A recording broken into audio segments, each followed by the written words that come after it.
General Dillon is shot and bayoneted by his own men. His body dumped onto a fire. What? From just rumors? That poor fella. Mobs take savage, preemptive action, storming the city's jails and butchering all those they find within. Oh. Priests and nuns who have not sworn allegiance to the new state are also targeted. Wow. The July. Okay, so I did react to this. I did. However, I thought, should I watch this? Because I already reacted to this from another channel. But I was like, I'm going to watch it and see how Epic History TV does it. See if Epic History TV does it better. If that makes sense, right? 1789. The Bastille, symbol of French royal tyranny, has been stormed by the people. For too long they have suffered rampant taxation, forced labor, and now famine. All while the king and aristocracy live in gilded luxury. No more. In the tennis court oath, representatives of the people swear to curtail the power of the king. Okay, the tennis court picture thing. So in my other reaction to the Battle of Valmy, the picture that was used, I think it was a different picture if I'm not mistaken. A lot of people told me that picture was not the actual picture from that event. That picture was later painted by a couple decades later down the line. So a lot of people were ridiculing the fact that that was used, despite the fact it was a apparently inaccurate picture. So okay, so we already see like a slight detail change by Epic History TV. If my memory isn't messing with me, I'm pretty sure that picture was different from the one that I did saw in the other reaction. A constitution, a fervor for the rights of man and the citizen is sweeping away the old regime. A new age is dawning in Europe. An age of enlightenment, equality, and reason. Holy, look at all those salutes. Holy shit. Oh my gosh. I didn't see all those salutes in the last reaction that I did to Valmy. An age of upheaval and war. An age of revolution.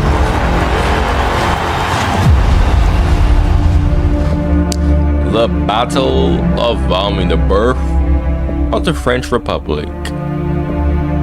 In the first euphoric days of the French Revolution, hopes for the future are high. In the aftermath of the tennis court oath, France is governed by a National Assembly, a government of elected deputies dominated by Enlightenment thinkers of the middle class. The Assembly drafts a new constitution for France, a formidable challenge, while also directing foreign and domestic policy and attempting to contain a massive economic crisis. At first, most deputies favor a constitutional monarchy. But King Louis XVI and his supporters are disgusted by the idea. King Louis XVI, what the hell are you thinking? I mean, like, bro. Yo, now I think about it, yeah, this guy low-key signed his death warrant. Holy shit. Now, the more I think about it, dude, you have like so many people, like clearly like France is like sick of your shit and you are still trying to pull strings, like, bro. Yeah. They have no intention of sharing power with the Third Estate, the common people, and wish to see the king's absolute power restored. In June 1791, Louis tries to flee the country to seek aid from loyalist forces on the French frontier. But he is caught at Varennes. Louis and his family are brought back to Paris under armed guard. This outright betrayal by the king fuels a growing divide between those who still believe in a constitutional monarchy and those who want to end the monarchy for good and create a republic. In September 1791, a new constitution is agreed. The king retains significant powers and will oversee a new French government, the Legislative Assembly. But it is hindered by internal division. On the left of the Assembly sit the radical Jacobin factions, who want sweeping reforms to taxation, law and church. On the right, the conservative Feuillon faction, who think the revolution has gone far enough. With France in political paralysis, both sides see a possible way to unite the country and get what they want through war. Why did the quality... What the... give me 1080p.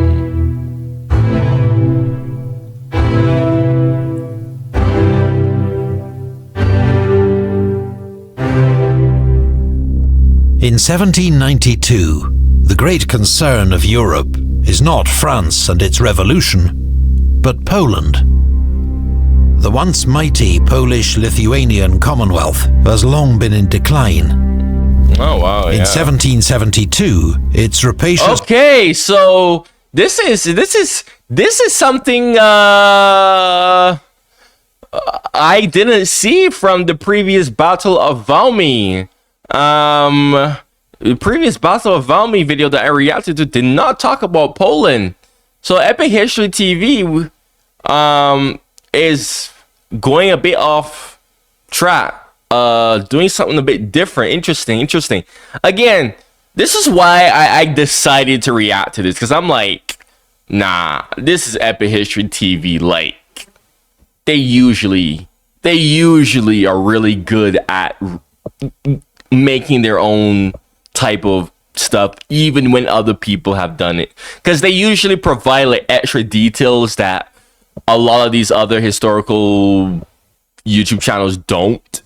Like even then, and that actually made me forgot to mention, because I was pausing so much I didn't really want to pause, but even back then, where he was explaining the whole like situation with Louis and the whole like how the two sides thought that war would unite France into supporting their cause and whatnot. I didn't really see that from the other, Battle of Valmy reaction that I did. I'm not saying that it was bad, but in that reaction, it was basically like, French Revolution happened. European powers had to crush it. European powers declare a war on France. Valmy happens. The revolution was saved, right? Just summarizing what that previous video was, but again, extra details here. Its neighbors, Austria, Prussia, and Russia, had agreed to share out the Commonwealth's border provinces. But there is more to come. In the summer of 1792, Empress Catherine of Russia becomes concerned at a possible Polish resurgence and sends in her troops. Austria and Prussia watch on, determined that any Russian gains at Polish expense are matched by their own. For the moment, events in France are therefore of secondary importance. Oh wow! Nevertheless, King Louis's treatment cannot be completely ignored by Europe's other monarchs.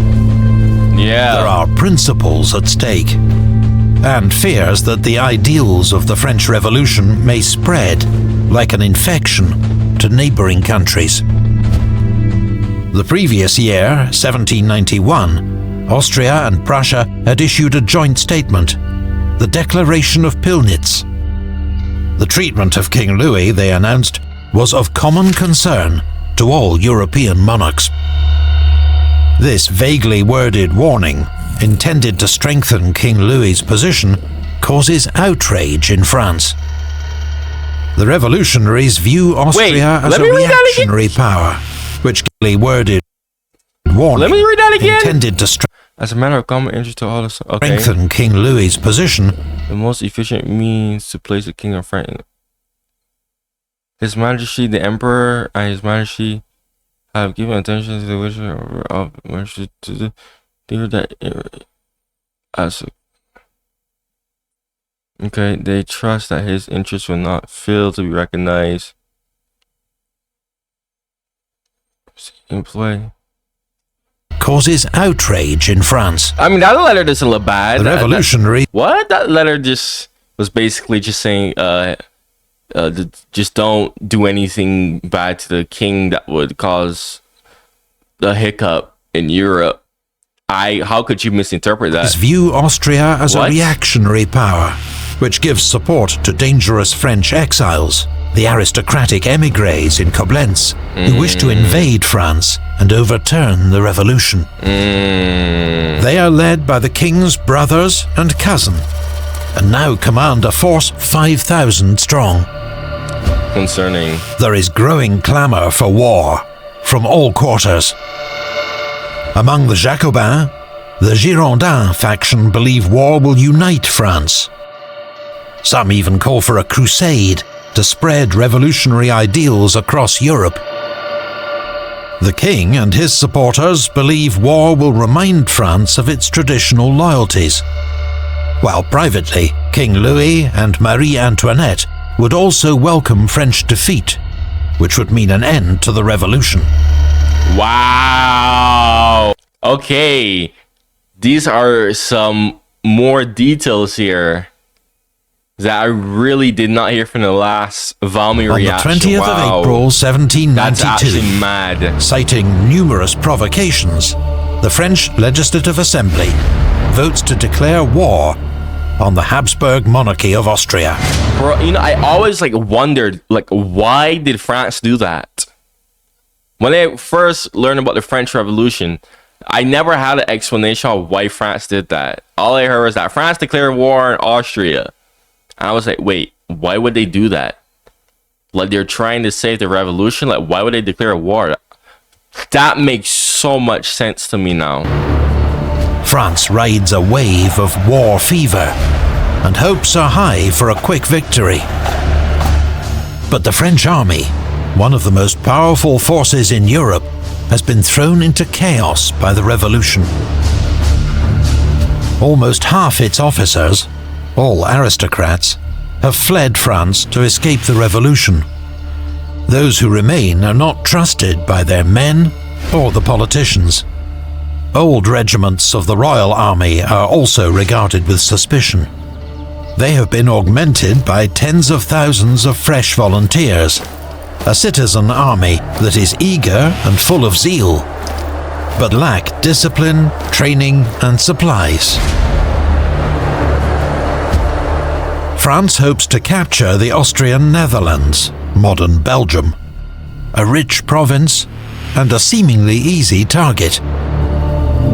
The experienced generals Rochambeau, Lafayette, and Luckner share command of 3 frontier armies, but cannot agree on a plan.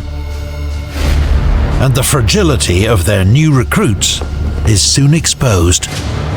General Biron, advancing on Brussels, wins a minor skirmish at Quievrain.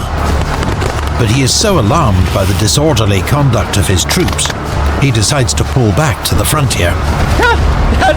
His men are so jumpy that the mere rumor of an Austrian attack triggers a complete rout. Wow! Another wow. Okay, a lot of details that I did not hear from the previous reaction that I did to this. One, led by General Dillon, meets a similar fate. Rumors sweep the ranks that they have been betrayed by their own officers. General Dillon is shot and bayoneted by his own men. His body dumped onto a fire. What? From just rumors?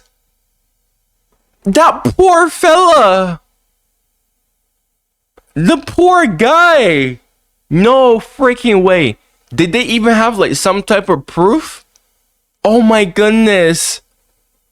Yeah, again, I did not hear this part in the other reaction, wow, that poor guy. I wonder if he actually did betray them. I don't know, but based on what I'm hearing from Epic History TV, it seemed like he was innocent. Hopes for a quick French victory are shattered. And instead, a crisis is brewing. That summer, Prussia declares war on France, joining Austria in an alliance that comes to be known as the First Coalition. Together, they plan to invade France, crush the revolution, and restore the powers of the king. The Prussian army is led by the Duke of Brunswick, regarded as Europe's best general. On the 25th of July, he issues a declaration. If any harm should come to the French royal family, he will bring down an ever-memorable vengeance upon the people of Paris, threatening to destroy the city and execute all rebels. 6 days later, the Duke of Brunswick crosses the Rhine and advances into France. Paris is in uproar. Enraged by Brunswick's threat, the National Guard storms the King's Palace, the Tuileries, on the 10th of August. Swiss guards and royal staff are slaughtered. The king and his family take refuge with the Legislative Assembly, and although they survive the massacre, they are now prisoners of the Jacobins. The French army is in disarray, the government in turmoil. I'm surprised the king even had guards allowed at that point. The enemy is marching on Paris. The revolution is in mortal danger. Yeah, I am so not disappointed that I chose to react to this. The fatherland. After the disastrous I thought France is a she. invasion of the Austrian Netherlands, it is obvious that France's citizen soldiers cannot yet be relied upon. They have neither the training nor discipline of the old royal battalions. So the French army undergoes rapid reforms. Formations and doctrine are simplified to match the skill of the new recruits, who continue to flood in from the provinces. Damn. Camping gear and heavy supply wagons are ditched. That's good though. I mean, shit. Motivation. You know, hey, what do you need to win a war? Motivated soldiers and motivated people. Okay, if you have motivated people, you bruh, like, you are good, bro. But I mean, we see that with Russia and Ukraine today, bruh. You know, a lot of Russians are not really motivated to go into Ukraine. So because of that, you know, Russia can't really. That's one of the reasons why Russia can't really like go all out. It's harder for Russia to win as fast as they should. You know, but. And also, that's like dangerous too. I mean, going back to the whole France, the citizens army, bro. All you really have to do is just train these people. Get competent officers. You have yourself a dangerous army. Not only are they motivated to fight, okay, they're trained and they have competent officers. Oh my goodness. That is literally like a force to be reckoned with. And that applies to any army, really and truly. To increase mobility. Most crucially, veterans of the old Royal Army, previously looked on with suspicion, are allowed back into the field. This revitalized force will prove far more effective, though it still lacks experienced officers. For the time being, France has just 54,000 troops under the command of Lafayette and Luckner. That's still between a lot. Brunswick and Paris. That's still a lot. The combined Austro-Prussian army totals 84,000 men. Bro. A relatively small force, but deemed sufficient to brush aside an inexperienced enemy. This is why I said that France was like the juggernaut of Europe for a long time.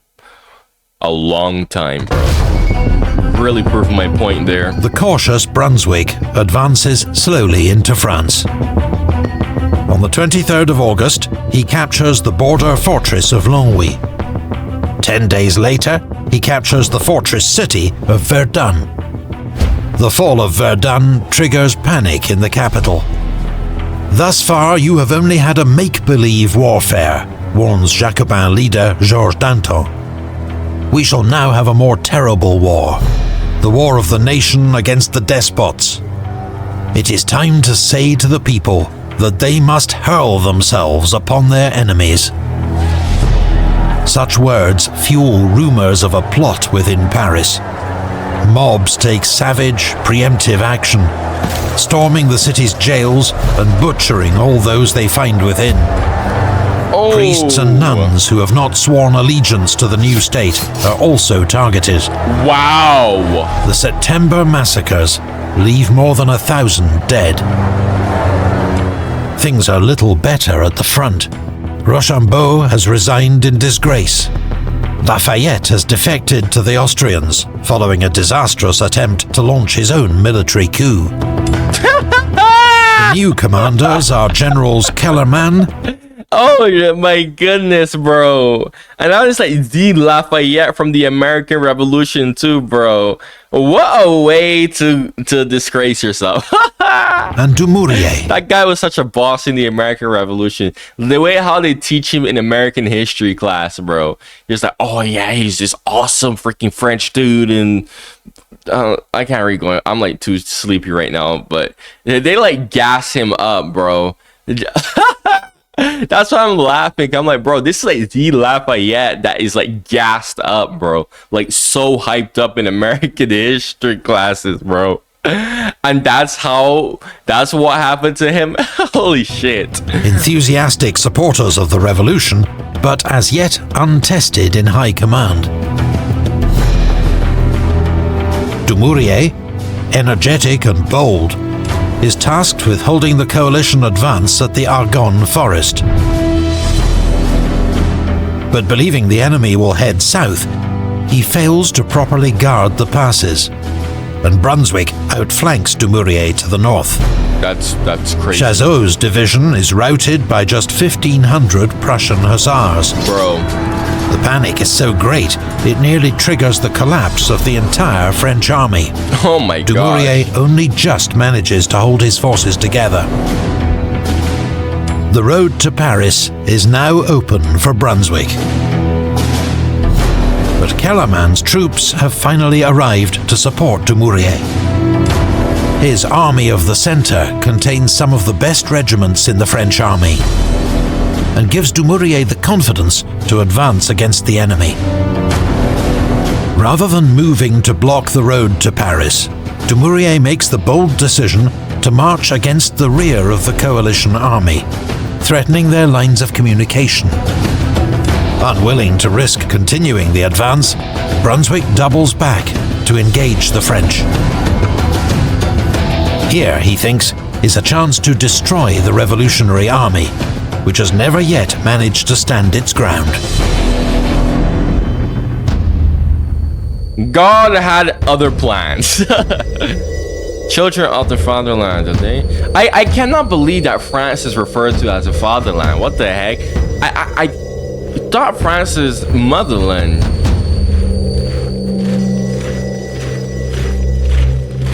Fatherland. In the early hours of the 20th of September 1792, a thick fog blankets the rolling countryside around Valmy. Brunswick's advance guard, marching east, runs into General Valence, holding the village of La Lune. Valence's men are veterans of the old Royal Army.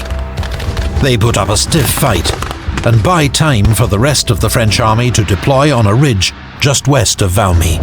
Smart, putting the veterans up front. Brunswick had not expected such determined resistance. He decides to wait until more troops have arrived. That was really smart. Whoever thought of that. Before launching his assault. The two armies are now of almost equal size.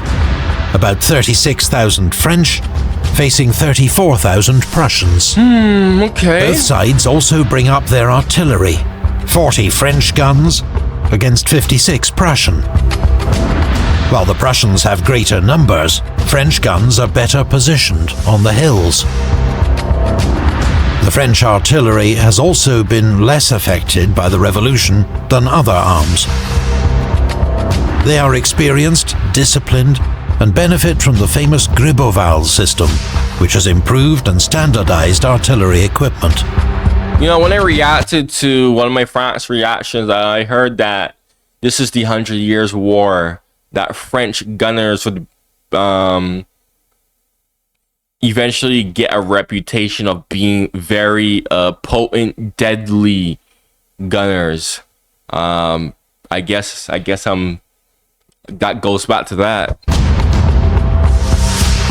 As both sides open up a deafening barrage, Dumouriez and Kellerman ride up and down the lines, exposing themselves to flying round shot, encouraging their men to hold firm. That's badass. French troops show their resolve by roaring out a new revolutionary song that is all the rage that summer.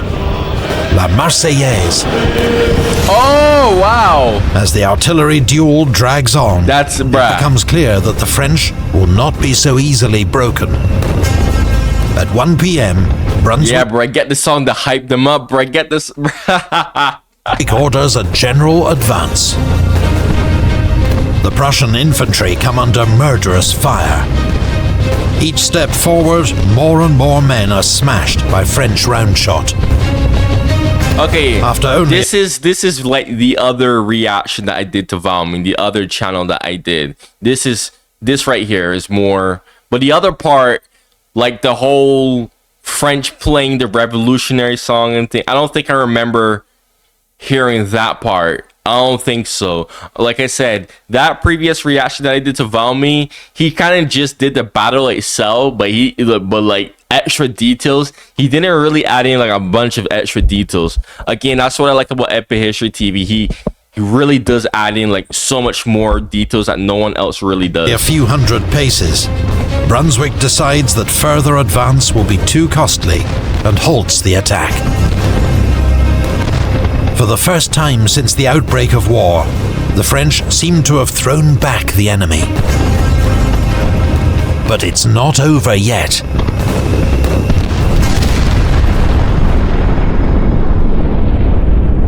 A Prussian cannonball strikes an ammunition wagon.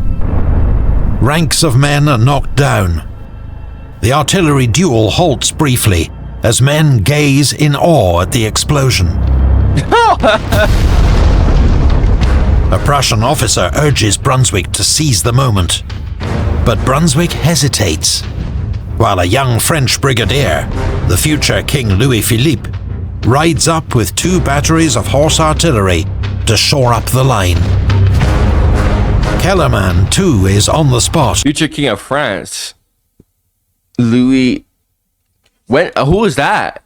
When did he become King of France? Raising his hat and shouting, "Vive la nation!" Yeah, that's pretty fucking hype. I cannot lie, bruh. That's pretty hype, bruh.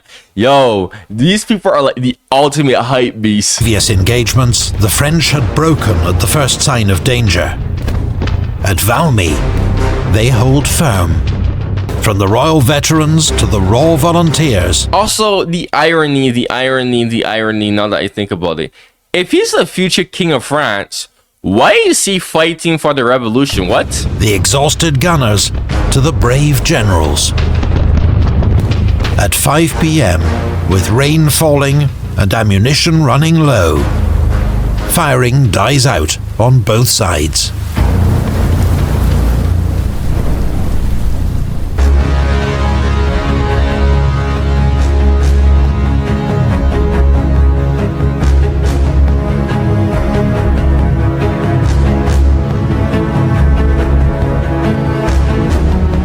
Valmy was neither a large nor costly battle.